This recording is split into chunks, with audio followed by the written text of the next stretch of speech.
ಈಗ ನೀವು ಮಧುಗಿರಿ ಜಿಲ್ಲಾಧ್ಯಕ್ಷರಾಗಿದ್ದೀರಾ. ಈಗ ಅತಿ ಶೀಘ್ರದಲ್ಲೇ ಗ್ರಾಮ ಪಂಚಾಯತ್, ಜಿಲ್ಲಾ ಪಂಚಾಯತ್, ತಾಲೂಕು ಪಂಚಾಯತಿ ಚುನಾವಣೆ ನಡೆಸ್ತಿದ್ದೀವಿ ಅಂತ ಹೇಳ್ತಾ ಇದ್ದಾರೆ. ಅದು ನಡೆಯುತ್ತಿಲ್ಲ ಗೊತ್ತಿಲ್ಲ, ಅದು ಬೇರೆ ಪ್ರಶ್ನೆ. ಪಕ್ಷದಲ್ಲಿ ಪ್ರಿಪ್ರೇಷನ್ ಯಾವ ರೀತಿ ಇದೆ ಸರ್? ಸಹಜವಾಗಿ ಈಗಾಗಲೇ ಏಪ್ರಿಲ್-ಮೇ ತಿಂಗಳಲ್ಲಿ 100% ಚುನಾವಣೆ ಆಗುವಂಥ ಎಲ್ಲ ಸೂಚನೆಗಳು ಇದ್ದಾವೆ. ಅದರ ಪ್ರಕಾರ ಸಹಜವಾಗಿ ನಾವು ಒಂದು ರಾಷ್ಟ್ರೀಯ ಪಕ್ಷ ಆಗಿ ನಾವು ಯಾವ ಚುನಾವಣೆಯನ್ನು ಬಿಡೋಕ್ಕಾಗಲ್ಲ. ಅದು ಗ್ರಾಮ ಪಂಚಾಯತ್ ಇರ್ಬೋದು, ತಾಲೂಕು ಪಂಚಾಯತ್, ಜಿಲ್ಲಾ ಪಂಚಾಯತ್ ಎಲ್ಲ ಚುನಾವಣೆಗಳಿಗೂ ಕೂಡ ನಮ್ಮ ತಯಾರಿ ಈಗಾಗಲೇ ನಿರಂತರವಾಗಿ ಸಭೆಗಳಾಗ್ತಾಯಿದೆ. ಇವತ್ತು ಕೂಡ ಮಧುಗಿರಿನಲ್ಲಿ ಮಧುಗಿರಿ ಸಂಘಟನಾತ್ಮಕ ಜಿಲ್ಲೆಗೆ ಸಂಬಂಧಪಟ್ಟಂತೆ ಶಿರಾ, ಮಧುಗಿರಿ, ಕೊರಟಗೆರೆ, ಪಾವಗಡ ಈ 4 ತಾಲೂಕು ವಿಧಾನಸಭಾ ಕ್ಷೇತ್ರಗಳಿಂದ ನಮ್ಮ ರಾಜ್ಯ ಪ್ರಧಾನ ಕಾರ್ಯದರ್ಶಿಗಳಾದಂಥ ಪ್ರೀತಮ್ ಗೌಡರು ಬಂದಿದ್ದು, ಅವ್ರ ನೇತೃತ್ವದಲ್ಲಿ ಸಭೆ ಆಗಿದೆ. ಎಲ್ಲ ರೀತಿಯಲ್ಲೂ ಕೂಡ ಸಿದ್ಧತೆಗಳನ್ನು ಮಾಡಿಕೊಂಡಿದ್ದೀವಿ. ಅಭ್ಯರ್ಥಿಗಳು ಕೂಡ ಎಲ್ಲ ಕ್ಷೇತ್ರಕ್ಕೂ ರೆಡಿ ಆಗ್ತಿದ್ದಾರೆ. ಭವಿಷ್ಯದಲ್ಲಿ 2028ರ ಚುನಾವಣೆಗೆ ಶಿರಾ ಕ್ಷೇತ್ರದಿಂದ ಯಾರು ಅಭ್ಯರ್ಥಿ ಆಗ್ತಾರೆ? NDAಯಿಂದ ಶಿರಾ ಕ್ಷೇತ್ರದಿಂದ ಯಾರು ಅಭ್ಯರ್ಥಿ ಅಂತ ನಾನು ತೀರ್ಮಾನ ಮಾಡೋಕ್ಕಾಗಲ್ಲ. ಅದನ್ನು ತೀರ್ಮಾನ ಮಾಡೋದು ನಮ್ಮ ಪಕ್ಷದ ಹೈಕಮಾಂಡ್.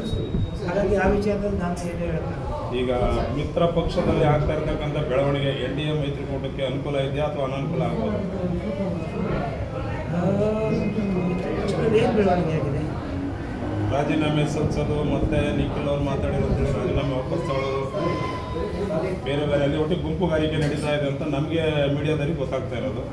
ಅದ್ರ ಬಗ್ಗೆ ಇವಾಗ ಯಾಕೆಂದ್ರೆ ಅದು ಮಿತ್ರ ಪಕ್ಷ, ಯಾವುದೇ ಎರಡು ಪಕ್ಷ ಜೊತೆಯಾದಾಗ ಈಗ ನಿಮ್ಮ ಮಿತ್ರ ಪಕ್ಷದಲ್ಲಿ ಆಗ್ತಕ್ಕಂಥ ಬೆಳವಣಿಗೆಗಳು ಸಹ ನಿಮ್ಮ ಪಕ್ಷದ ಬೆಳವಣಿಗೆ ಮೇಲೆ ಪ್ರಭಾವ ಬೀರುತ್ತೆ. ಮುಂದಿನ ಚುನಾವಣೆಯಲ್ಲಿ ಒಂದು ವೇಳೆ NDA ಅಭ್ಯರ್ಥಿಯಾಗಿ ನೀವೇ ಬಂದರೆ ಮಿತ್ರ ಪಕ್ಷದ ಸಪೋರ್ಟ್ ಯಾವ ಥರ ಇರ್ಬೋದು ಅಂತ ಆಲೋಚನೆ ಮಾಡಿದ್ದೀರಾ? ಅಥವಾ ಮಿತ್ರ ಪಕ್ಷದಲ್ಲಿ ಈಗ ಒಬ್ಬರಿಗೆ ಕೊಟ್ಟರೆ ಈಗ 4-5 ಜನ ಸೇರ್ಕೊಂಡು ಈಗ ಒಳಗಡೆ ನಡೀತಾ ಇದೆ, ಒಬ್ರಿಗೆ ಕೊಟ್ಟರೆ ಇನ್ನೊಬ್ಬರು ಆಪೋಸಿಟ್ ಮಾಡಿ ಮತ್ತೆ ತಿರ್ಗಾ ಈಗ ಹಾಲಿ ಇರೋ ಶಾಸಕರಿಗೆ ಅನುಕೂಲ ಮಾಡ್ತೀರಾ ಅಥವಾ ಮುಂದೆ NDA ಮತ್ತು ಮಿತ್ರ ಪಕ್ಷಗಳೆಲ್ಲ ಜೊತೆಯಾಗಿ ಹೋಗಿ ಗೆಲುವು ಮಾಡ್ತೀರಾ? ಈಗ ಅಲಯನ್ಸ್ ಅಂತ ಅಂದಾಗ ಸಹಜವಾಗಿ ಎರಡೂ ಪಕ್ಷದ ಹೈಕಮಾಂಡ್ ಸೇರಿ ಯಾರನ್ನು ತೀರ್ಮಾನ ಮಾಡ್ತಾರೆ ಅದನ್ನ ಇಬ್ಬರು ಒಪ್ಕೋಬೇಕಾಗುತ್ತೆ. ಹಾಗಾಗಿ ಇದು ಗೊತ್ತಿರೋ ವಿಷಯ. ನಾನು ಕೂಡ ಒಬ್ಬ ಆಕಾಂಕ್ಷಿ ಇದ್ದೀನಿ, ಆ ಪಕ್ಷದಲ್ಲೂ ಆಕಾಂಕ್ಷಿಗಳಿದ್ದಾರೆ. ಆದರೆ ಅಲಯನ್ಸ್ ಏನು ತೀರ್ಮಾನ ಮಾಡುತ್ತೆ ಅದಕ್ಕೆ ನಾವು ಭದ್ರಾಗಿರ್ಬೇಕಾಗತ್ತೆ ಎಲ್ಲವನ್ನು. ಹಾಗಾಗಿ ನಮಗೆ ಭರವಸೆ ಇದೆ, ಎಲ್ಲ ಒಟ್ಟಾಗಿ ಚುನಾವಣೆ ಮಾಡ್ತೀವಿ, ಗೆಲ್ತೀವಿ ಅನ್ನೋ ಭರವಸೆ ಖಂಡಿತ ಇದೆ. ಏನೋ ಎಲ್ಲ ಸಣ್ಣ ಪುಟ್ಟ ಭಿನ್ನಾಭಿಪ್ರಾಯಗಳು ಸರಿ ಆಗ್ತವೆ, ಏನು ದೊಡ್ಡ ವಿಚಾರ ಆಗಲ್ಲ. ಏನೇ ಒಳ ಸುಳಿಗಳಿದ್ರು ಅವನ್ನ ಸರಿ ಮಾಡಿಕೊಂಡು ಖಂಡಿತ ಎರಡು ಪಕ್ಷದ ಬಗ್ಗೆ ನಿಮ್ದಿದೆ ಅಭಿಪ್ರಾಯ? ಎರಡು ಪಕ್ಷದ ಬಗ್ಗೆ ಇದೆ ಅಭಿಪ್ರಾಯ. ಒಂದು ವೇಳೆ JDS ಟಿಕೆಟ್ ಆದರೂ ನಿಮ್ಮದು ಯಾವುದೇ ಭಿನ್ನಾಭಿಪ್ರಾಯ ಇರಲ್ಲ? ಅಲ್ಲ, ಅದನ್ನ ಹೇಳಿದಲ್ಲ, JDS ಆಗುತ್ತೆ ಇನ್ನೊಂದಕ್ಕಾಗುತ್ತೆ ಅನ್ನೋ ಪ್ರಶ್ನೆ ಬರಲ್ಲ. ಇದು NDA ಅಂದರೆ ಒಂದು ಪಕ್ಷ ಆಗುತ್ತೆ. ಈ ಸರ್ಕಾರಿ ಶಾಲೆಗಳ ಬಗ್ಗೆ ನಿಮಗೆ ಸದನದಲ್ಲಿ ಭರವಸೆ ಕೊಟ್ಟಿದ್ರು, ಒಂದು ಮಗು ಇದ್ರು ಮುಚ್ಚಲ್ಲ ಅಂತ. ಈಗಾಗಲೇ ಇಲ್ಲಿವರೆಗೂ 3600 ಚಿಲ್ಲರೆ ಶಾಲೆಗಳು ಮುಚ್ಚಿದ್ದಾರೆ ಅಂತೇಳಿ ಇವತ್ತಿನ ವರದಿ ಇದೆ ಸರ್. ಇದು ಕಾಂಗ್ರೆಸ್ನ ದುರಾಡಳಿತ ಒಂದಲ್ಲ ಎರಡಲ್ಲ. ಅವರು ಪದೇ ಪದೇ ಸಂವಿಧಾನಕ್ಕೆ ವಿರೋಧ ನಡ್ಕೊತಿದ್ದಾರೆ, ಜನರ ಆಶಯಗಳಿಗೆ ವಿರೋಧವಾಗಿ ನಡ್ಕೊತಿದ್ದಾರೆ. ಅವರಿಗೆ ಒಂದು ರೀತಿ 136 ಸೀಟ್ ತೊಗೊಂಡಿದ್ದೀವಿ ಅಂತೇಳಿ ಯಾರ ಭಾವನೆಗಳು ಕೂಡ ಅವರು ಗೌರವ ಕೊಡ್ತಾ ಇಲ್ಲ. ಅವ್ರದ್ದೇ ಆದ ರೀತಿಯಲ್ಲಿ ಅವ್ರದ್ದೇ ಆದಂಥ ಇದರಲ್ಲಿ ಮುಂದಕ್ಕೆ ಹೋಗ್ತಾ ಇದ್ದಾರೆ.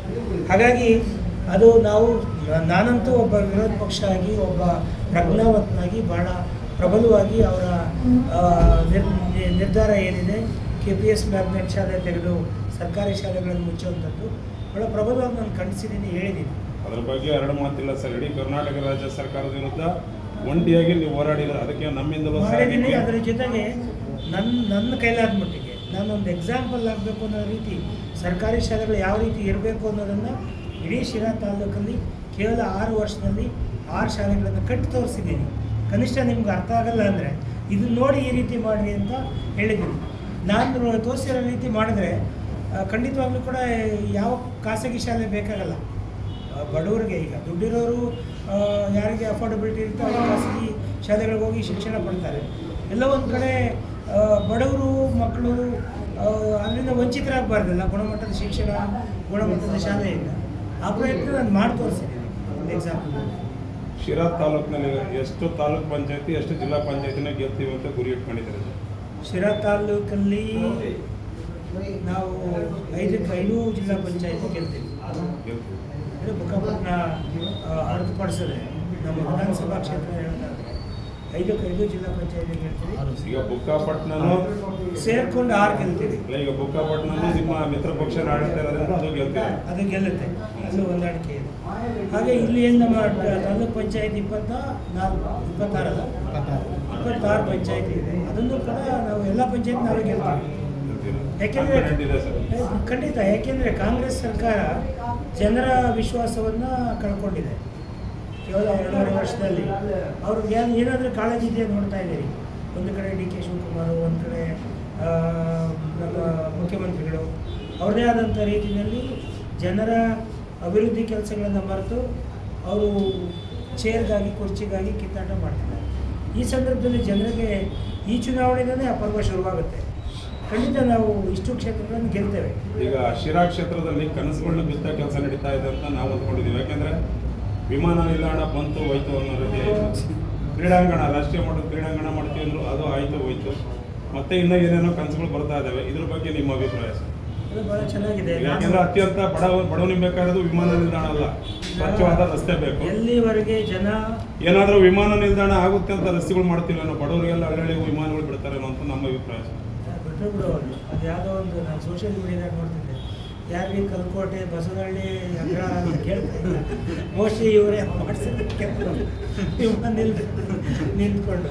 ಹಾಗೆ ಜಯಚಂದ್ರ ಅವರು ಸುಳ್ಳಿನ ರೈಲು ಬಿಡ್ತಾನೆ ಇರ್ತಾರೆ, ನಮ್ಮ ಜನ ಅದನ್ನ ನಿಲ್ ಸುತ್ಕೊಂತಾನೆ ಇರ್ತಾರೆ. ಈಗ ನಾನು ನೋಡ್ತಾ ಇದ್ದೀನಿ, ಅದ್ಯಾವುದೋ ಒಂದು ವದಾಗಾರ. ಈಗ 3 ವರ್ಷದಿಂದ ಅವ್ರ ಹಿಂದೆ ಮಂತ್ರಿಯಾಗಿದ್ದಾಗ ಯಾರಿಗೂ ಬೇಕು ವದಾಗಾರ. ಇಲ್ಲಿ ಮೇಕೆಗಳು ಕುರಿಗಳು ಮೇಯಕ್ಕೆ ಇರೋಂಥ ಗೋಮಾಳ ಎಲ್ಲ ಇದು ಮಾಡಿಬಿಟ್ಟು ಕುರಿ ಕಾಯಕ್ಕೆ ಜನಗಳಿಗೆ ಹೋಗಿ ಮೇಯೋದಕ್ಕೆ ಜಾಗ ಇಲ್ಲ. ವದಾಗಾರ ಆಯಿತಾ? ಅದನ್ನು ಹೇಳಿದ್ರು. ಈಗ ನೀವೇ ಹೇಳಿದ್ರಿ ವಿಮಾನ ನಿಲ್ದಾಣ. ನಾವು 3 ಸಾರಿ ಹೇಳಿದ್ವಿ ವಿಮಾನ ನಿಲ್ದಾಣ. ಅದು ಸುಮ್ಮನೆ ಯಾರು ಬೆಂಗಳೂರಿಗೆ 2ನೇ ವಿಮಾನ ನಿಲ್ದಾಣ ಚರ್ಚೆ ಆಯಿತು ಬಿಟ್ಟರೆ ಗ್ರಾಮಾಂತರ ಭಾಗಕ್ಕೆ ಕೊಡಬೇಕು ಅಂತಲ್ಲ. ಬೆಂಗಳೂರಿಗೆ 2ನೇ ವಿಮಾನ ನಿಲ್ದಾಣ ಬೇಕು. ಒಂದು ವಿಮಾನ ನಿಲ್ದಾಣ ಮೇಲೆ ಒತ್ತಡ ಜಾಸ್ತಿ ಆಗ್ತಾ ಇದೆ. ಎಲ್ಲಿಗೆ ಕೊಡಬೇಕು ಅನ್ನೋ ಚರ್ಚೆ ಆದಾಗ ಅದಕ್ಕಾಗಿ ಹುಡುಕಾಟ ನಡೀತು. ಈ ಸಿರಾ ಒಂದು ಆಪ್ಷನ್ ಇಟ್ಕೊಂಡಿರ್ಬೋದು, ಇಲ್ಲ ಅಂತ ನಾನು ಹೇಳಲ್ಲ. ಆದರೆ ಖಂಡಿತ ಅದೆಲ್ಲ ಸದ್ಯಕ್ಕಂತೂ ಕಾರ್ಯಸಾಧ್ಯ ಅಲ್ಲ. ಆದರೆ ಇವರು ಜನಗಳಿಗೆ ಆ ಥರ ಒಂದು ಇದನ್ನು ತುಂಬ್ತಾ ಇರ್ತಾರೆ. ಬಡ ಜನಕ್ಕೂ ಯಾರಿಗೂ ಏನು ಅನುಕೂಲ ಇಲ್ಲ. ವಿಮಾನದಲ್ಲಿ ಯಾರು ಹೋಗಿ ಏನಾಗ್ಬೋದು, ಆಯ್ತು ಇರಲಿ, ಪ್ರಗತಿ ಅಭಿವೃದ್ಧಿ ಏನೋ ಒಂದು ಆಗುತ್ತೆ ಅಂತಲೇ ಇಟ್ಕೊಳ್ಳೋಣ. ಸೊ ವಿಮಾನ ಆಯಿತು. ಇನ್ನು ಕ್ರೀಡಾಂಗಣ ತಂದೆ ಬಿಟ್ಟೆ ಮಾಡಿ ಅದು ಸಲೀಸಾಗ ಸುಳ್ಳು ಹೆಂಗೆ ಬರುತ್ತೆ ಅಂತ ನನಗೆ ಅರ್ಥನೇ ಆಗ್ತಾಯಿತ್ತು. ಒಬ್ಬ ಹಿರಿಯ ಒಬ್ಬ ರಾಜಕಾರಣಿ ಬಾಯಲ್ಲಿ ಸಾರಾಸಗಟಾಗಿ ಸುಳ್ಳುಗಳು.